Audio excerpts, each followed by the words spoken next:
Good day. In this video, we will have a brief discussion on how to process data on Schedule E in your Drake 2023 tax software. The primary source document used for Schedule E are rental income statements. Generally, the client would have one income statement per property. So on the left side of the screen, we have a sample rental income statement. To input the data found in your statements, go to your Drake tax software, go to the Income tab, and navigate to Schedule E found in the lower part of the screen. Click Schedule E, and a data entry screen for Schedule E will pop up. In the screen, these are the basic parts that we need to accomplish. So to start, on the upper left portion of the screen, you will see the letters TSJ. TSJ means that the income statements belong to the T, primary taxpayer, S belongs to the spouse, and J if it belongs to each spouse equally. So for this sample, this income statement belongs to the primary taxpayer. And then we will input here the state of our taxpayer, which is Texas. Next, property description for reporting. We may use the address of the property or property type. For this sample, since this is a commercial building, we will put commercial building at our property description. Next, treat this entire activity as. For this portion, you will need to verify with the client if this is his active rental real estate or if he is a real estate professional, or is this a passive activity or non-passive activity. For this example, we will assume that this activity is passive. Next, you must answer these questions found in this portion. You can take a look at the client's income statements if there are any payments to contractors and/or professionals. For this sample, we may notice that he had paid management fees, so the client may need to file Form 1099. We just need to click yes on these boxes. Next, you input the address and type of property. This data is usually found in your income statements. So you enter the address in these boxes: street address 865 Builders Drive, floor 8, office 820, Dallas, Texas. And then the zip code 75201.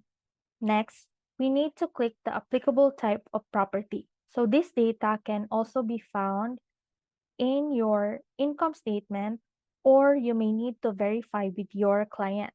So for this sample, we have data in our income statement that this is a commercial building. So we will click on number 4, commercial.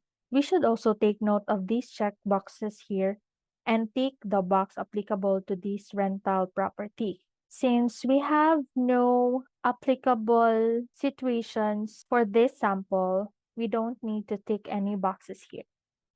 Then, we proceed to the lower left part of the screen and answer this portion. This activity is a trade or business. Basically, if a property is rented out for a significant portion of the year, it can be considered as a trade or business. Moreover, for our sample income statement, this property is commercial. So we will answer yes on this part. Next, we will proceed to the Income or Expenses tab. Fair rental days. Fair rental days means how many days the property was rented out, while personal use days means how many days the property was personally used by the owner. For this sample, since this is a commercial building and is primarily rented out, we put 365 days in the fair rental days. Next, you input the amount of rent income earned and the corresponding expenses incurred. So for this sample, we have rent income of 28,000, postage and supplies 3.35, repairs, building repairs 8 to 5.97, Utility sign-up fees, 25. Management fees of 2,500, and then leasing fee of $1,250.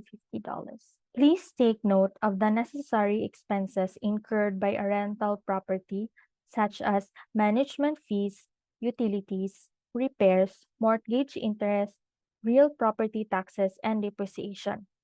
For some expense items like mortgage interest and real property taxes, data is processed using Form 1098, while depreciation is processed either from the fixed assets recorded in the balance sheet or in Form 1098, whichever may be applicable.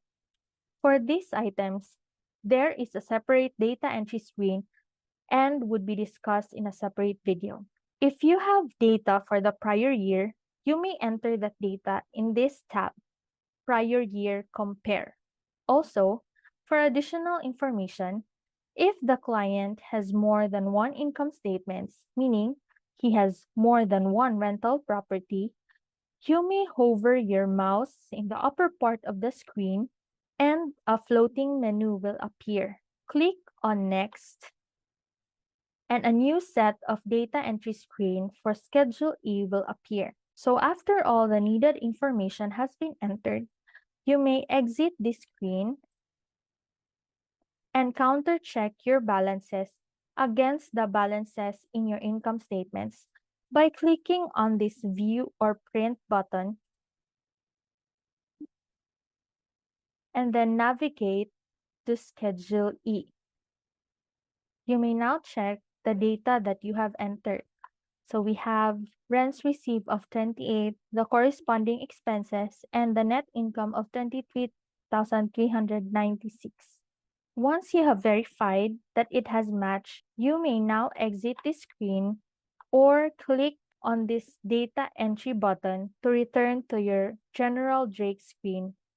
And that is how you process data into Schedule E of your Drake tax software.